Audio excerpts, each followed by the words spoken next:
brought it all together now. I wanted to do a video breaking down how my nationals went, the deck I brought, why we brought it, and looking forward here as we are recording this.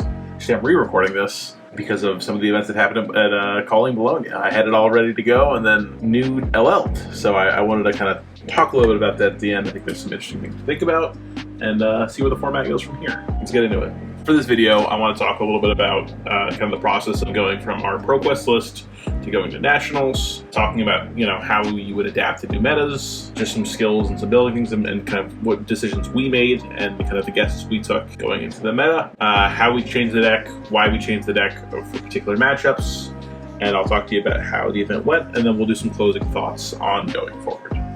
So we'll start off with, at the end of PQ, we got our scheduled banning and restricted announcement. Big things that we saw were CYB going and them butchering Stack Florian by taking Germinate and Scepter out. This changes Florian a fair bit. He's no longer the end game kind of take you to the last 10 cards in your deck and drown you kind of pile. He now has to be a bit more proactive, so we see the list changed a bit, where a lot of lists are focusing on CMH and doing more physical damage than Arcane. So it puts him in a little bit different spot of the metagame, but I feel like he's targetable, and for a lot of decks, I think he's fatigable. And then lastly, Katsu got Bonds back, but as of right now, I don't think that's a huge change in the meta, but I think it's cool he has it. Maybe we'll see him come back as he gets a little bit more support. We got 3 new heroes and a full new set with the new class Pirate and Necromancer. High Seas was out for our nationals, which is really cool. I think there is currently a bit of a gap in success between the heroes. I think Gravy looks like by far the best one. People are still figuring out Marlin and Puffin. I think Puffin looks a little bit weaker right now, but I think people will figure things out. And maybe there's something that the deck builders aren't seeing right now. But Gravy is very strong. And I think he's something that we will have to adapt to and always be considering going forward. So, entering US Nationals, this is a pretty open meta.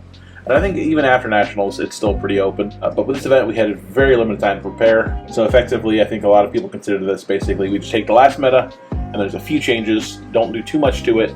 But historically, in metas like this, you want aggressive and simple decks that are asking questions that are hard to answer. If you look back, I think at Memphis, the week of Hunted release, you saw Syndra, who's a very straightforward aggro deck, just run people over. It's a really cool deck, and I think it'll be back pretty soon, actually. So going into this, we felt like Syndra was actually going to be very popular. I think with her new Claude and Sarakai, she gets a really good matchup into Florian, and it helps her into Verdance, and it gives her some points, I think, into Kano. So it's a really cool way for her to play. Pretty excited to see how she evolves. I think she is the aggro deck going forward, especially as Nu is leaving. But for this event, we felt like Syndra was going to be big. We knew that Florian, a lot of people aren't going to change off of Florian, even with Germinate going, but Everbloom kind of took its spot for most decks. So we have 2 solid pieces there, and I think the last is Azalea as the third piece of the meta, being a very aggressive, disruptive, proactive deck that can do some very unfair things and has really good numbers. With having a redline aggro deck, with having this disruptive, somewhat susceptible deck in Azalea, and having a good mid-range pile in Florian, we wanted to see what kind of decks would beat this. But surprise, I played Jarl. Felt really confident playing Jarl into Syndra. I think it's a very good matchup for us. I think if we tech for it, it's really hard for us to lose. Azalea is pretty favored on a standard Jarl list, but I think we took some tech choices and we really wanted to be proactive in her and force her to play into us in a way she didn't want to. And lastly, with Florian, with how they've shifted their deck, did a bit of testing, and we found some cards that really helped the matchup, and we found may have even been favored in that matchup. We felt pretty good about playing into any Florian. So going into US Nationals, the metagame broke down into Florian, Syndra, and Azalea, with Prism also kind of in that top tier as well. So we were pretty happy that we really kind of nailed the meta. We predicted the top 3 decks, even though Prism's right behind it and we didn't necessarily tech for her. We actually took out some key cards we wanted in that matchup to make sure that we really had a good mid-range game plan into Florian. It was unfortunate that Prism showed up like she did. I thought Florian might eat her a bit more, but Prism can be tough for Jarl. She's a powerful deck and people really like playing her, so I think you always have to respect her. I think we'll be putting cards back to help against Prism, but we'll see how the metagame shifts from here. We know Gravy's going to start to be a big player. Spoiler warning. I think this is a pretty solid open metagame. Not a lot of Jarls, not a lot of Guardians, but I think we did a pretty good showing for being not as represented as we were. So We shifted the list a little bit, and we focused a bit more on Earth cards, especially with Everbloom, giving us an Earth 3 block that helps us really round out our blue base, helps us decompose better, and helps us build out a really good mid-range plan in a Florian. So playing more things like Cadaverous Tilling, playing Choke Slams, and just being able to be more proactive and ask questions of some of these decks that like to sit on their haunches, but also disrupting a lot of the aggressive decks. So when we went in, this is kind of what I consider the core of Jarl. The high seas, I think this is where most Jarls want to be right now. I think it's important to be on the Earth package, and I think this covers a good amount of disruption, a good amount of utility, and gives us kind of a solid base to work off of that we can kind of flex cards with. Autumn's Touch kind of comes in and out as you want to deal with new, but I think this is pretty much the cards I don't really ever want to take out, and where I'll always kind of start with a list. But then I want to break down a little bit further. So we brought in addition, Cadaverous Tilling, Choke Slam, some E-Strikes, Ice Quakes, Arcane Compliance, Blizzards, Canopy Shelter, and lastly, Everbloom and Life. Cadaverous Tilling is very important for us to be proactive and for us to fight a lot of these more mid-range grindy decks and decompose into them. It's a Wounded Bull that advances our game plan. We have a greater density of Earth now, so we want more cards that decompose, and being able to throw a 2-card 8, which is already pretty good for us, and then have that make sure all of our Fellings are now coming in for 8, and the effects, or Plows, are coming in for 6 of the effects. This is really good, and at worst, it just, you know, a 2-card 8, which is really what we're happy to play. So it gives us some good value, and especially in these late game hands, we're only able to keep 2 cards. Being able to throw a Tilling back is really, really impactful, especially against heroes that can't block well, often have to give most of their hand, if not their full hand, and buys us the tempo we need. So happy with this card at effectively all stages of the game. I think this is a mainstay in Earth Jarl. Chokeslam is historically a card that, when Chokeslam is strong, Guardian is a good deck. I think Chokeslam actually lined up really well for this meta. It is one of the most impactful cards against Azalea. I know a lot of people think things like Unmovable are very good, Staunch is great, but with how much what's that thing build called? With how much Dreadbore I've seen in meta lately, I think being reactive and trying to block her out can cause problems, but if I'm proactive and throw things like Chokeslam at her, her turns shrink. She's not able to play the big dominant era she wants to. She has to block and respect our Chokeslams, which allow us to get some space, and then we can start throwing the Arsenal Disruption that keeps her off the hand she wants to have, and we get to play our game instead of playing her game. This card is awesome into Azalea. It's really impactful into Earth heroes. It's okay in Verdance, but I think this card shines into Florian when he wants to do his Channelman heroic turns.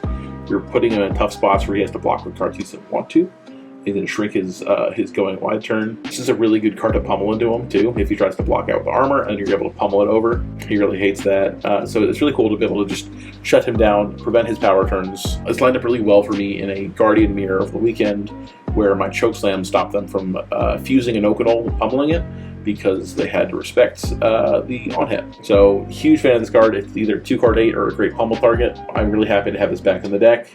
When Azalea goes, this may come out, but for now, Chokeslam's a powerhouse and love playing it. E-Strike is our most efficient go-again card.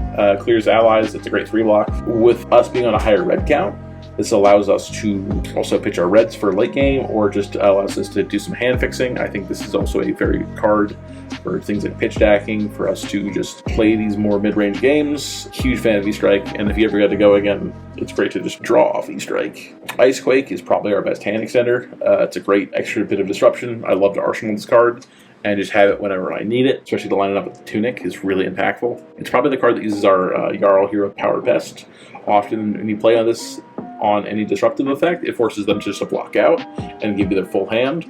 Or if you play this on Hammer, now they actually have to block our Hammer, or if you're thinking about blocking Hammer, and basically it gives us a big winner's whale, which is sick. Arcane Compliance is our new anti-arcane tech with the high seas.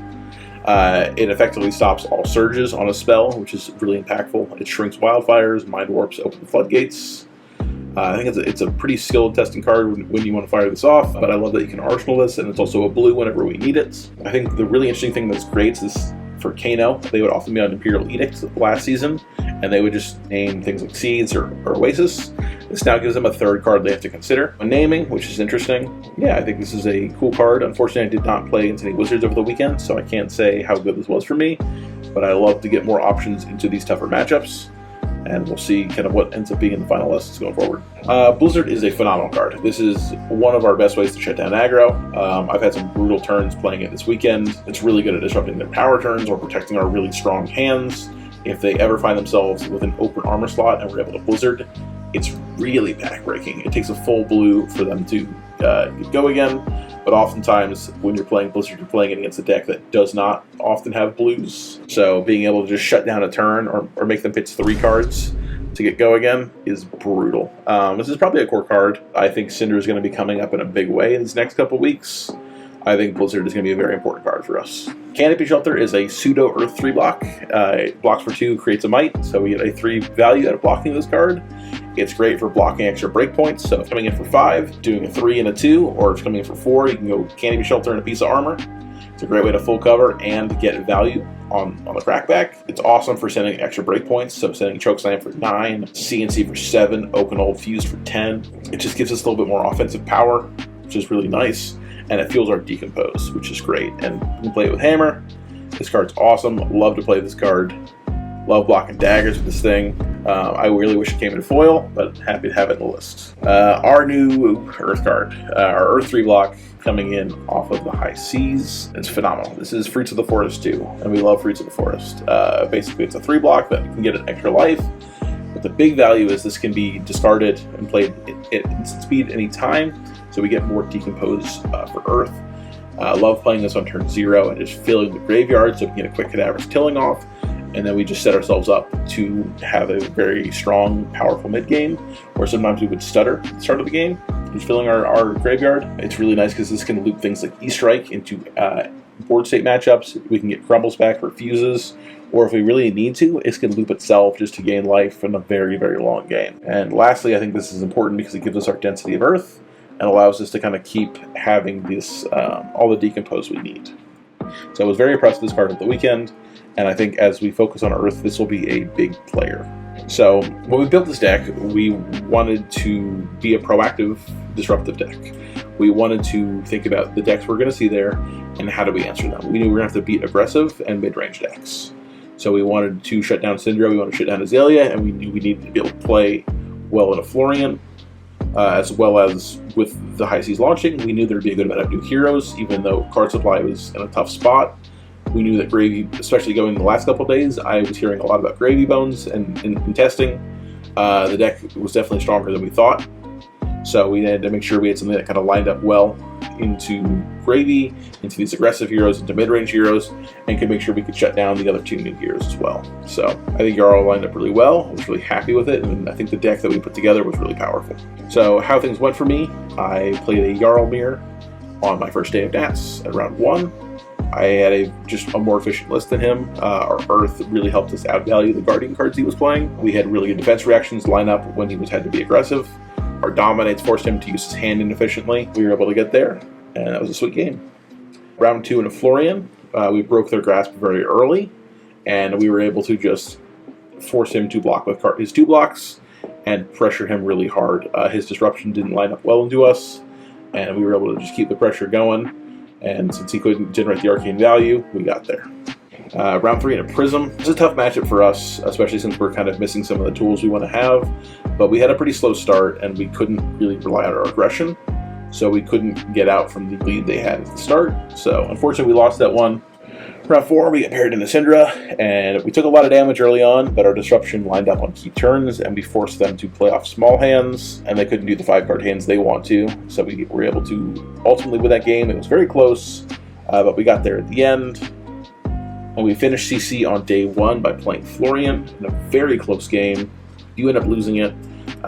We played for 2nd and 3rd cycle, but ultimately they had enough arcane early on that we couldn't quite line up the cards at the right time, and we were not able to break the grasp in that game, which is unfortunate. So we ended up 3-2 at the end of CC, but we make day 2 going off of 2-1 on a draft with Marlin. I was a huge fan of this deck. Lost in the finals of that draft pod to another Marlin on a very close game. Love the High Seas format. Really excited to get it drafted more. And if you're not a limited player, I would highly advise checking it out. This is a ton of fun, and I think everyone will have feeling to enjoy this format. Day 2, I have to go 5-2 to make cash since we went 5-3. feeling a bit nervous about it. I almost did not play day 2. I almost went and played the calling, but after talking to some friends of mine, some locals, who were also 5-3, we just said, hey, let's play it out. We came for Nats, let's play Nats. And going 5-2 is not impossible. We went 5-3 the day before, so we gotta keep winning. So in my draft pod, I got 2-1 off of Puffin. We lose the first game in an aggro race, which is unfortunate. But our deck is strong enough to get us the other 2 back. I don't love being Puffin, but I think I've drafted enough to figure out kind of what makes her tick, and to find, I think, an okay deck. So we are, I think it's, what is it now? We are 7-4 going into CC, so we have to go 3-1. And round 12, I get paired into a Syndra, and this was a tough game for him. We broke his flick very early. We had some huge blizzards line up and stopped him from playing the game he wanted to play. And I think we ended this game in a really rough spot. I think I ended at 34 life. Just everything clicked for me. I got to play all my Oakenolds, played all my Fellings, and he just did not get to play that game. Round 13, I lose to Prism. This is actually one of my locals. We could not get aggressive early, and he had his ALS and library lineup very well. So it was a tough spot for us. Herald of Sechem is a very powerful card as well. Being able to force through a soul is pretty cool for them. Really allows them to kind of take control of the game when we're trying to block out. So we do have, I think, want to be aggressive more in the future. But we'll see how those lists change, especially as Gravy kind of enters the meta a bit more. So round 14, we have to go 2-0 here. At this point, I get paired into Gravy, and this can be a tough matchup, depending how aggressive their lists are. But we have a good start where we're able to get an early crumble when we're above 30 life. I think it's very important for Jarl to try to break his compass before you hit 20 life, I think is probably the sweet spot, depending on their list, of course. But I'm doing my best to basically just block out, keep life totals high, clear his allies, and disrupt where I can, while setting up compass destruction. We're able to send a dominated Bengal in to break his compass. This forces him down to 30 life when we're at 24, and I think he had 1 or 2 allies left. But we've done a good job kind of managing the board state, and now he's in a spot where he's a bit stuck. We're able to take control of the game, we're able to disrupt him out, and kill him. So we have to win 1 more, and we get paired into Victor, which is a pretty tough matchup for Jarl. I don't know how many of you guys have played this matchup, especially as we're on a lot less of the bigger blues. So I was not feeling great going into this matchup, but playing as Guardian for as long as I have, I feel like we had some good tricks, and I think we built this deck in a way that were very good mid-range matchups. So we ended up going second, and I'm able to take tempo off of some really powerful disruption effects. So we were able to land a early Terror Sunder that just shrinks his hand and stops him from playing the cards he wants to play. So we're able to take tempo with early Terror Sunders. I think we set up like a CLF into a CNC that basically time walked him. There was a turn where he had a CNC pummel lineup for him. We were able to sniff it out with Crown of Providence and threw back our own Ply Wonder in a pummel. We had the option to interact with his disruption. We actually got to fully force him to deal with it and take advantage of our better cards. So that was really sweet to be able to kind of read that and then punish him for it. Ultimately, Felling and our Earth cards got us there. We put him in a situation where he had a block with Civic Steps on a dominated Mangle to close the game, and then we were able to send Sledge into Felling to close it out. He played very well. He had some tough spots where he lost trounces that it's a tough place to be off of either him hitting a miss or me hitting like a red choke slam to stop him from getting the win he needed. So a tough matchup, very, very, very hard fought, but we end up the event going 10-5. We end up 52nd out of 520 people. This was my first US Nationals, so I was thrilled to play it. I was super stoked, super happy with the results. We ended up being the highest placing Jarl, and we were tied with, I think it was Matthew Moore. Was 33rd on Victor, so we had 2 Guardians in top 64. Really happy to take the deck and do pretty well with it, and excited for the future of it. I want to talk to you a little bit about the goals and kind of some preparation we went for this event. When the year started, I met with some of my coaches, and I talked to them saying, hey, these are the goals I have this year. I want to make nationals, I want to win a PQ or an RTN, I want to top 8 one of these larger tier 2 events, and these tier 3 events, I want to get day 2, and I'd love to cash a tier 3 event. That was one of my big goals. I was like, that's kind of a stretch goal.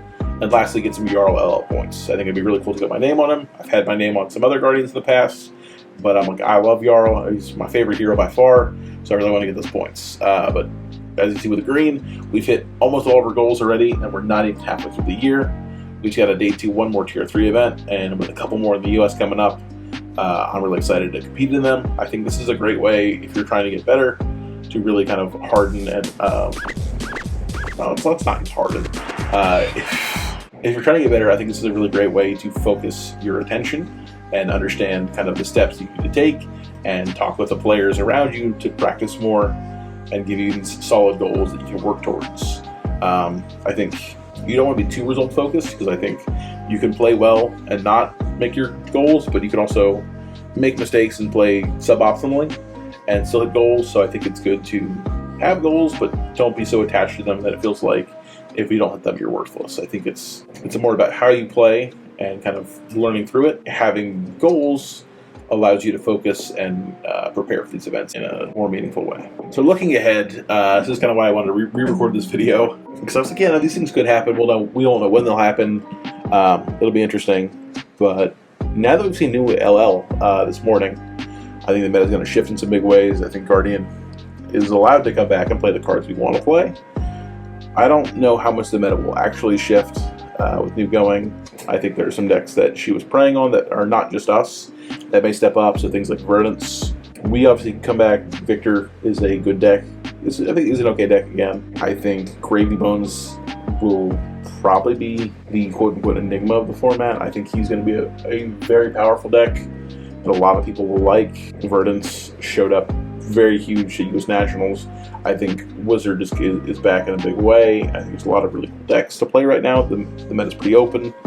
And I think finally Cinder's a really good pick. I think Cinder is probably the aggro deck of the format, but that's a really good news for Guardian. If Cinder is the deck, Jarl and Victor I think can line up really well into her. And I think you have a lot of good choices, because Cinder picks on decks like Gravy Bones. She can pick on Verdance, and I think we've seen some Cinders start to do well in a Prism. So I'm curious what kind of sauce they're on, how they're playing that matchup. I know the Cinder that made top 8 or made the finals with the calling had to beat a Prism to get there.